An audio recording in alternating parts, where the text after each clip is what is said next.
সেইটোৱে বহুতে আজিৰ তাৰিখত যেতিয়া এই বস্তুবিলাকক লৈ অপিনিয়ন ৰাখে, মানে ভগৱান, বিশ্বাস, ধৰ্ম এইবোৰ লৈ যেতিয়া প্ৰশ্ন ৰাখে, এই কিছুমান কথা এনেকুৱা ভাবি দিব লাগে আচলতে।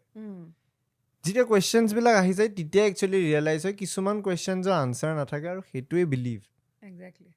আই ফিল আৰু এই বস্তুটো থকাও বহুত ইম্পৰ্টেণ্ট। মানে কিছুমান ছিষ্টেম নিজে, এতিয়া মোৰ এটা নিজৰ চাইক'লজি আছে যে মই মানে শ্বুটিং কৰাৰ আগত মই গাটো নুধুলে মই কৰিব নোৱাৰোঁ। মোৰ সেইটো ধাৰণা হৈ গ'ল, এইটো মোৰ কাৰণে স্পিৰিচুৱেলো হ'ব পাৰে, বা মই কালিলৈকে মন্দিৰত গ'লে মই পূজাৰী এজনৰ লগত মেবি নবহিব পাৰোঁ, বাট তাতে বহি মই এনাৰ্জিটো ফিল কৰোঁ, সেইটো মোৰ কাৰণে মোৰ স্পিৰিচুৱেল কৰা প্ৰিচটো সেইটো হ'ব পাৰে। চ' ইৰেচপেক্টিভ অফ যেতিয়া আমি স্পিৰিচুৱেল এছপেক্টবোৰ ফ'ল' কৰোঁ, মেবি এটা আণ্ডাৰষ্টেণ্ডিং বাঢ়ে। নহ'লে আজিকালি আমি মানুহ বুজি নোপোৱা হৈছোঁ। মানে বহুতে এই কথাটো কৈ থাকে, আমি ধেমালিটো কওঁ যে মোক আণ্ডাৰষ্টেণ্ডিং মানুহ এজন লাগে, মই কোনোবাই মোক বুজাটো বিচাৰিছোঁ।